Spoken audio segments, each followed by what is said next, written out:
Hello students, welcome you all. So today we are going to discuss the major differences between the prokaryotic and eukaryotic cells. So prokaryotic और eukaryotic के बीच में हमने पिछले video में एक difference देखा ही था न्यूक्लियस को ध्यान में रखते हुए. But in this video we are going to see all the major differences which we should know with respect to all these features which are enlisted here कि prokaryotic and eukaryotic cell के अंदर क्या क्या differences होने चाहिए. Okay, so let's start with the video. So first of all, as we have discussed in the previous video, again उसको एक बार revise कर लेते हैं.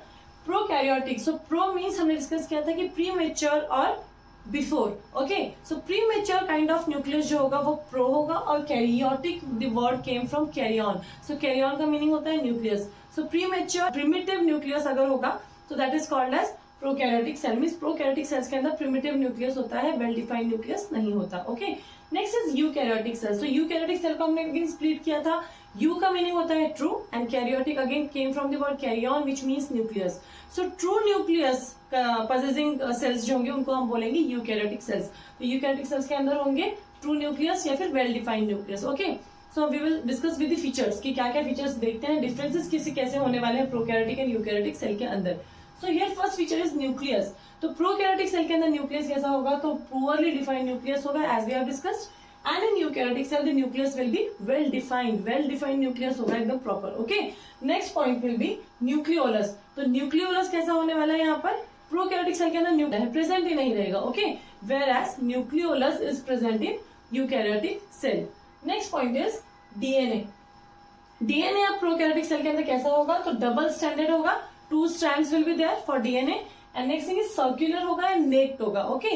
Naked DNA will be there, circular DNA will be there, and double stranded DNA will be there in prokaryotic cells. Whereas the genetic material or the DNA in eukaryotic cell will be double stranded, linear. Linear means straight kind होगा, and histone protein is also there. Okay, this is the again major difference for prokaryotic and eukaryotic cell. So here the next point is membrane bound organelle. Membrane bound organelle कैसे होंगे? prokaryotic cell के अंदर present ही नहीं होंगे. Okay, whereas membrane bound organelles are present in eukaryotic cell. तो membrane bound organelle means जो भी organelles present होंगे प्रोकैरियोटिक एंड यूकैरियोटिक सेल्स के अंदर वो मेम्ब्रेन बाउंड नहीं होंगे in prokaryotic cells, and in eukaryotic cells those organelles will be membrane bound. Okay, मतलब उनको प्रॉपर मेम्ब्रेनस जो ऑर्गेनल्स होंगे वो प्रॉपरली मेम्ब्रेनस होंगे. Whereas in prokaryotic cell क्या होगा, मेम्ब्रेन बाउंड ऑर्गेनल्स प्रेजेंट नहीं होंगे. Next thing is ribosome. तो राइबोसोम कैसा प्रेजेंट होगा, 70S type ribosome will be present in prokaryotic cell, whereas 80S kind of ribosome will be present in eukaryotic cell. Exception is there. Exception क्या है, तो mitochondria and chloroplast. तो mitochondria and chloroplast ऐसे दो organelles होने वाले हैं जो 70S kind of ribosome possess करेंगे. ओके, वैसे तो यूकैरियोटिक सेल के अंदर 80S kind of राइबोसोम्स है, but these two are exceptions, mitochondria and chloroplast. Next thing is protein synthesis. तो प्रोटीन सिंथेसिस कहाँ पे हो रहा है, ribosomes. Actually in prokaryotic cell ribosomes is the only organelle present. Okay, prokaryotic cell के अंदर ribosomes ही प्रेजेंट होते हैं एज एन ऑर्गेनल. तो राइबोसोम्स का काम क्या है, प्रोटीन सिंथेसिस है. प्रोटीन सिंथेसिस कहाँ हो रहा है, फिर यहाँ पे साइटोप्लाज्म में हो रहा है. क्यों हो रहा है, again it is a logical thing. हमने क्या बोला है यहाँ पे, protein synthesis, well defined nucleus नहीं है, तो क्या होगा, तो जेनेटिक मटेरियल जो है वो कहाँ प्रेजेंट होगा, साइटोप्लाज्म के अंदर ही प्रेजेंट होगा. राइबोसोम्स कहाँ फ्लोट कर रहे हैं, साइटोप्लाज्म के अंदर ही फ्लोट कर रहे हैं. तो साइटोप्लाज्म के अंदर ही क्या होने वाला है, प्रोटीन सिंथेसिस होगा. So here protein synthesis will be in the cytoplasm and in plasma membrane. Plasma membrane के अंदर भी प्रोटीन सिंथेसिस हो रहा है. Whereas in eukaryotic cell protein synthesis कहाँ पे हो रहा है, तो एंडोप्लाज्मिक रेटिकुलम में हो रहा है, बिकॉज वहां पे भी राइबोसोम्स प्रेजेंट होंगे. Next is mitochondria and chloroplast. Endoplasmic reticulum, mitochondria and chloroplast, in 3 locations पे क्या होने वाला है, प्रोटीन सिंथेसिस होने वाला है इन case of eukaryotic cells. Next thing is true vacuole. So true vacuole कहाँ पे प्रेजेंट होगा, एब्सेंट हो रहा है प्रोकैरियोटिक सेल के अंदर. ट्रू वैक्यूल जो है वो एब्सेंट होगा in prokaryotic cell. Gas vacuole is present. Gas vacuole means what, gas vacuole होगा just a resemblance to the true vacuole. True vacuole तो एब्सेंट है, बट उसको रिजेंबल करते हुए गैस वैक्यूल फॉर्म हुआ होगा.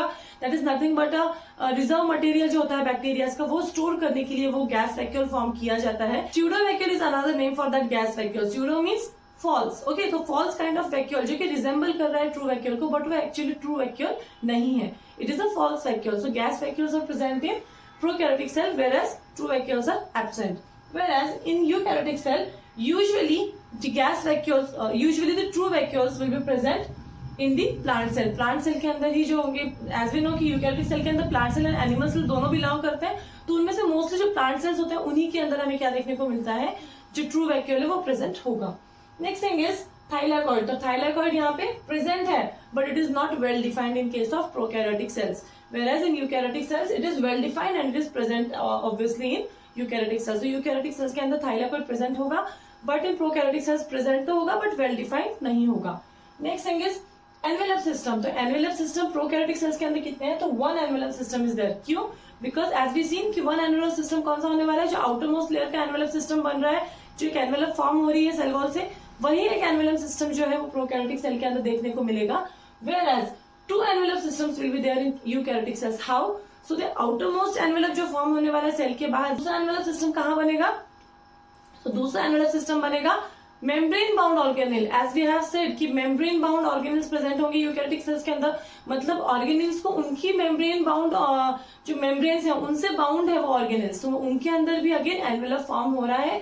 तो ऐसे in 1 and 2 we can say 2 envelope systems will be there in eukaryotic cells, whereas one envelope system is present in prokaryotic cell.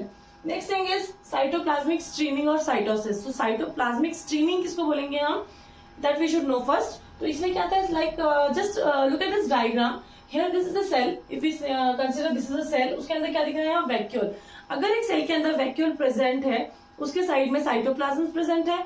Okay, so cytoplasm का जो मूवमेंट हो रहा है around that vacuole, that is called as cytoplasmic streaming और cytosis. Okay, but as we know in case of prokaryotic cells vacuole is not present there. Okay, vacuole तो present ही नहीं है, तो because of absence of vacuole in prokaryotic cell जो ये cytoplasmic streaming हो रही है या साइटोसिस जो हो रहा है वो क्या होने वाला है, होगा ही नहीं in case of prokaryotic cell. Okay, so I have written no cytosis will be there in case of prokaryotics. Okay, now in eukaryotic cells since vacuoles are present, vacuoles present है क्योंकि in eukaryotic cells the cytosis will occur in eukaryotic cells. Okay, simple it is.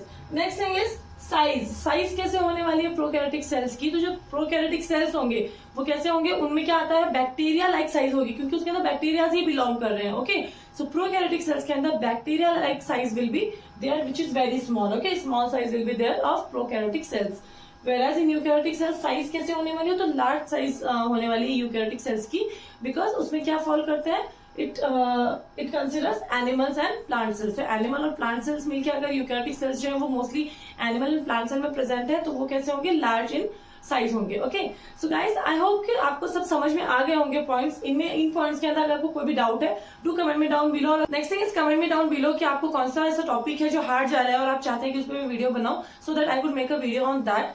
So if you have come to the channel for the first time do subscribe it for more such kind of videos. और अगर आपको video से कुछ भी सीखने को मिल रहा है, कोई भी नॉलेज मिल रही है, then do like the video, do subscribe it. Thank you for watching.